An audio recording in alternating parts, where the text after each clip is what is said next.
Subscribe कीजिए हमारे YouTube channel study with अनुपम साकी को और बेल आइकन को भी दबाएं ताकि सारे नोटिफिकेशन सबसे पहले आपके पास आए। अगर कुछ अच्छा पढ़ना है तो स्टडी विद अनुपम साकी के साथ पढ़िए।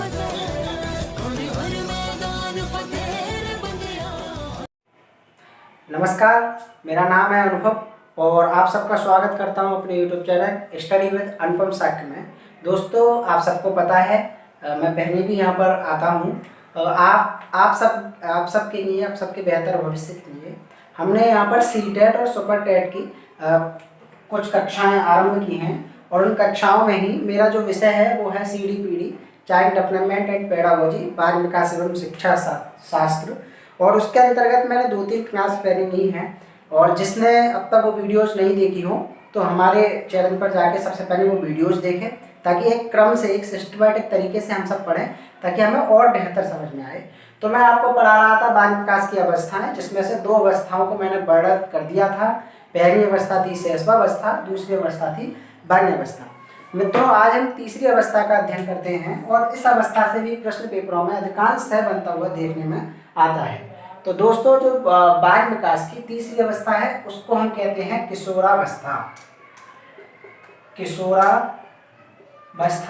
किशोरावस्था के बारे में हम आपको बता चुके हैं। किशोरावस्था का टाइम पीरियड आप लोगों को बता चुके हैं। तो जो किशोरावस्था का टाइम पीरियड है बाल्यावस्था के जस्ट बाद, यानी कि 12 से 18 वर्ष तक किशोरावस्था बाल विकास की एक अवस्था में आती है। ठीक, तो किशोरावस्था क्या है? ये जन्मोपरांत कौन सी अवस्था हो गई? जन्मोपरांत तृतीय अवस्था। ठीक, तृतीय अवस्था यानी कि जन्म के बाद तीसरी अवस्था है। पहली शैशवावस्था, दूसरी बाल्यावस्था। ठीक, तीसरी अवस्था ये होती है। ठीक, अब इसके बारे में एक परिभाषा अगर मैं दूं, परिभाषा की बात करूं तो एक मनोवैज्ञानिक थे स्टेनले हॉल, आपने सबका नाम सुना होगा। स्टेनले हॉल एक मनोवैज्ञानिक थे। उन्होंने इसको संघर्ष, तूफान, ध्यान से सुने और ध्यान से देखें, स्टेनले हॉल ने इस यानी कि किशोरावस्था को क्या क्या बताया? संघर्ष, तूफान, तनाव तथा विरोध की अवस्था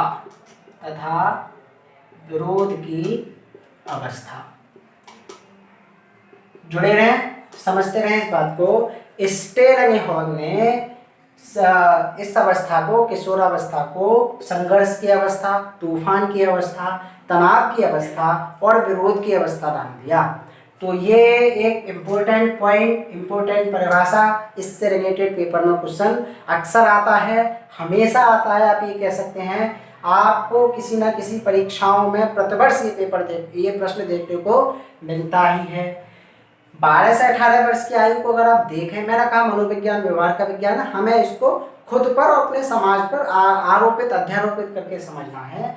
तो आपने देखा होगा जो बच्चे 12 से 18 वर्ष के बीच के होते हैं उनमें संघर्ष भी रहता है एक दूसरे के प्रति, बहुत सारी बातों के प्रति, नई नई संवेदनाओं के प्रति।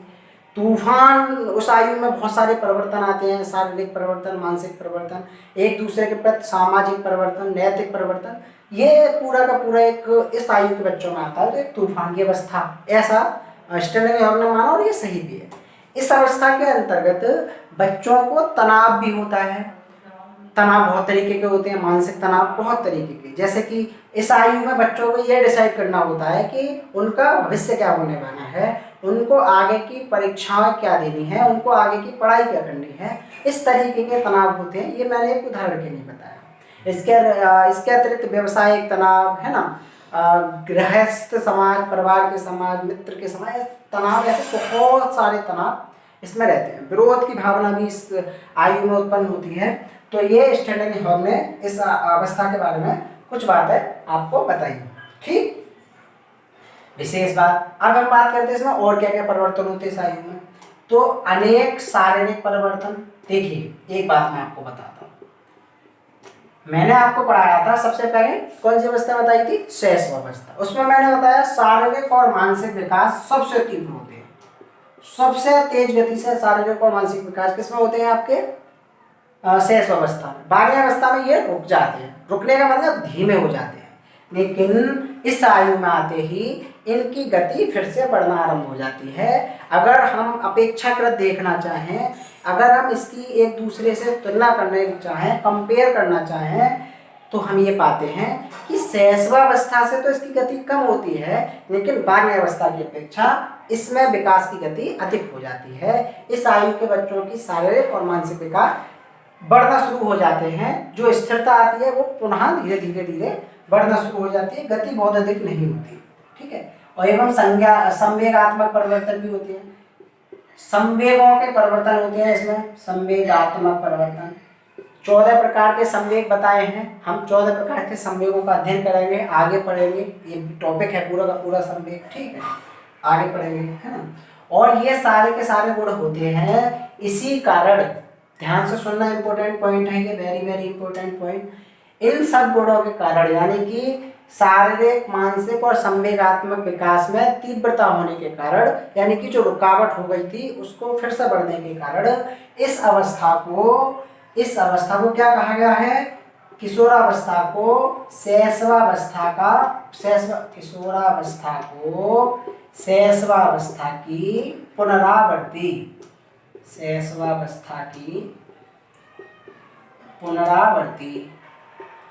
पुनरावृत्ति, यानी कि ये शैशवावस्था को फिर से रिपीट करता है, ठीक है। तो रिपीटिंग इसको हम कह देते हैं किसकी? किशोरावस्था की, वो सॉरी शैशवावस्था की, किशोरावस्था को, ठीक। पुनरावृत्ति या पुनरावृत्त हो, ये सारे के सारे शब्द हो सकते हैं, ठीक है। अच्छा, इसको हम लोग पश्चिमी विद्वानों की बात करें तो इसी को हम टीन एज कहते हैं।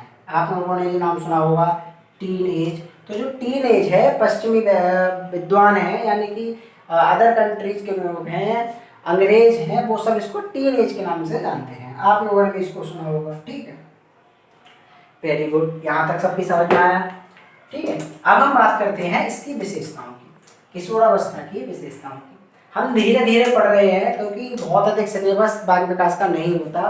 बाल विकास का सिलेबस हम बहुत आराम से कंप्लीट करेंगे, बहुत बड़ा नहीं है, हमारे पास समय भी बहुत अधिक तो नहीं, लेकिन अभी है। हम धीरे धीरे एक एक टॉपिक, छोटे छोटे टॉपिक लेकर जाएंगे ताकि आपको पूरा का पूरा चीज़ समझ में आए। जब मुझे ऐसा प्रतीत होगा कि आपके टॉपिक समझ में आने लगे हैं, तब मैं इसको थोड़ा थोड़ा बढ़ाना भी, इसका स्वरूप बढ़ाना शुरू कर दूंगा, ठीक है। तो हम इसकी विशेषताओं की बातें करें। विशेषताएं किसकी? किशोरावस्था की विशेषताएं। मैंने कहा इसको अपने जीवन से जोड़िए। 12 से 18 वर्ष के बच्चों के अंदर क्या क्या विशेषताएं पाई जाती हैं? जो जो विशेषताएं आपके दिमाग में आ रही हैं वो सारी की सारी विशेषताएं 100% सही होंगी अगर आपने इस आयु के बच्चों के अंदर से वो विशेषताएं निकाल कर देखी है, ठीक।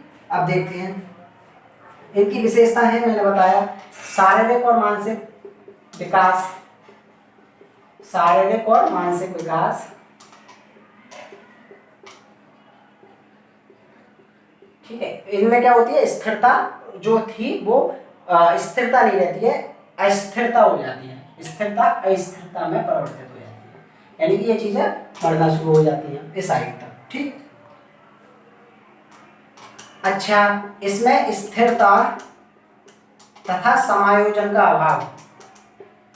इस आयु के बच्चे एक तो स्थिर नहीं रहते, मतलब ये मानसिक विकार वगैरह स्थिर नहीं रहते हैं, और समायोजन का अभाव, मतलब इस आयु के बच्चे हर क्षेत्र में समायोजित नहीं हो पाते, क्योंकि जो एक ईगो जो होता है, ईगो हम लोगों ने शब्द सुना होता है, तो जो ईगो है वो इस आयु के बच्चों में हो जाता है। इस आयु में ईगो रहता है, इस वजह से वो समाज के साथ बहुत अच्छी तरह समायोजन नहीं कर पाते हैं। तो समायोजन का अभाव सभी बच्चों की बात नहीं है, कुछ कॉमन, अधिकतर कॉमन बच्चों की हम बात कर रहे हैं। कुछ ऐसे होते हैं विशेष जिनके अंदर ये गुण होता है, यानी कि समायोजन करने का गुण होता है परिस्थितियों के अनुरूप, ठीक है। व्यवहार में भिन्नताएं होती हैं। इस आयु के बच्चे के व्यवहार में भिन्नताएं होना शुरू हो जाती हैं, ठीक है। उनका व्यवहार परिवर्तित होना शुरू हो जाता है, ठीक है। इसके अतिरिक्त आत्म अभिमान की भावना हो जाती है, मतलब सेल्फ कॉन्फिडेंस तो बढ़ता ही है, लेकिन ईगो की बात हो रही है। मैं ही हूँ, सब कुछ मैं ही जानता हूँ, दुनिया कुछ नहीं जानती, ऐसी भावना भी इस आयु के बच्चों में होती है। नेगेटिव पॉइंट है, आत्म अभिमान की भावना। और अगर ये स्वाभिमान होता तो ये पॉजिटिव हो जाता। ठीक, खैर इसको पॉजिटिव विभव भी कह सकते हैं। इस आयु के बच्चों में सेल्फ कॉन्फिडेंस भी बढ़ता है, लेकिन स्वस्थ बारे शब्द भी आ जाता है कि मैं ही सब कुछ जानता हूँ। इस तरीके की द्वेष भावना भी होती है। स्वतंत्रता की भावना हो जाती है, स्वतंत्र रहना पसंद करते हैं, और विद्रोह की भावना भी हो जाती है। अब स्वतंत्र रहना पसंद करते हैं, लेकिन अगर कहीं उनके अनुरूप कोई काम नहीं होता है तो इस आयु के बच्चे उसका विरोध भी करना आरंभ कर देते हैं। तो इस आयु के बच्चे स्वतंत्र रहना पसंद करते हैं और गणित चीजों का जो उनके अनुरूप सही नहीं है उसका वो विरोध करते हैं। ठीक, अपराध प्रवृत्ति भी इस आयु में बढ़ना शुरू हो जाती है। इस आयु के बच्चे अपराध प्रवृत्ति, इस आयु के, ये कहते हैं ना बच्चे के बनने और बिगड़ने की आयु। आप लोगों ने गांव में परिवार में सुना होगा कि भैया इस आयु में ये बच्चों को बना लूं या बिगाड़ लूं। तो इस आयु में बच्चा जिस दिशा में पहुंच जाता है उसका जीवन उसी दिशा में रहता है। तो अपराध प्रवृत्ति का विकास इसी में होता है ना। अगर गलत दिशा में है तो वो अपराधी भी बन सकता है। ठीक है, और व्यवसाय की चिंता भी होती है। इस आयु के बच्चों को व्यवसाय की चिंता भी होती है। ये निश्चित करते हैं इस आयु के बच्चे। आपने देखा होगा 18 वर्ष तक लगभग ग्रेजुएशन नहीं तो इंटर तक तो हो ही जाती है, और इस आयु के बाद में बच्चों को ये डिसाइड करना पड़ता है कि वो आगे क्या पढ़ेंगे, किस क्षेत्र में जाएंगे, उनका व्यवसाय क्या होगा। तो ये किशोरावस्था की कुछ प्रमुख विशेषताएं थी। पहली थी शारीरिक और मानसिक विकास में अस्थिरता, यानी कि रुका हुआ विकास जो बाल्यावस्था में रुक गया था, बाल्यावस्था में वो रुकने की बजाय फिर से बढ़ना शुरू हो जाता है। ठीक, इसके बाद में थी स्थिरता तथा समायोजन का अभाव।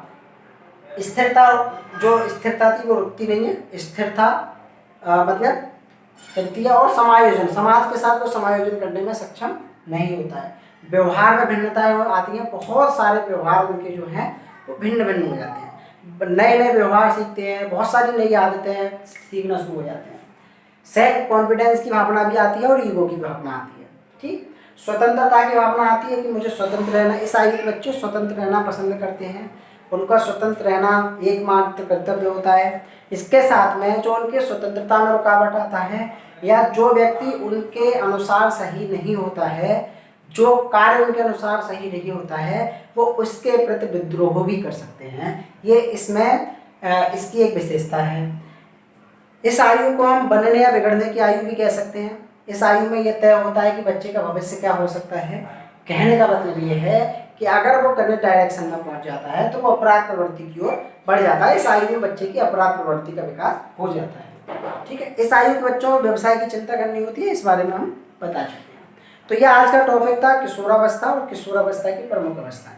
इससे बाहर किशोरावस्था का कोई प्रश्न नहीं बनेगा, चाहे वो पेडागोजी का हो, चाहे वो बाल विकास का हो। कल इनसे हम पढ़ेंगे बाल विकास के क्षेत्र, बाल विकास की आवश्यकता, बाल विकास का महत्व। बड़े छोटे छोटे टॉपिक हैं, बड़ी आसानी से आपके समझ में आएंगे। ये तीनों टॉपिक बड़े भी थे और समझने के भी थे। इन तीनों टॉपिक से कम एक और अधिकतम 2 प्रश्न हमेशा बनते हैं, चाहे यूपी टेट हो, चाहे सी टेट हो, और चाहे सुपर टेट हो। तो हमें इतना बड़े ध्यान से पढ़ना है। फिर से कहता हूँ, जिन लोगों ने हमारी वीडियो नहीं देखी है इससे पहले की, जिसमें हमने शैशवावस्था और बाल्यावस्था के बारे में डिस्कस किया है, तो एक बार जाकर उन्हें जरूर देखें। अपना पूरा का पूरा हिसाब क्लियर करें, नोट्स बनाते रहें और हमारे साथ पढ़ते रहें। हम आपको बेहतर से बेहतर तैयारी देने की कोशिश कर रहे हैं और वादा कर रहे हैं कि अगर आपने हमारे साथ पढ़ा, अगर आपको कुछ अच्छा पढ़ना है तो स्टडी विद अनुपम शाक्य में पढ़िए। आपका टेट, सुपर टेट और सी टेट 100% क्लियर होगा अगर आप इन चीज़ों को पढ़ेंगे और समझेंगे। ठीक है, आज के लिए इतना पर्याप्त है। हमारे चैनल को सब्सक्राइब करिए, इस वीडियो को लाइक करिए और अपने दोस्तों के साथ शेयर कीजिए। इसमें आपका कुछ नहीं जाता है, ये टोटली फ्री है। ठीक है, धन्यवाद।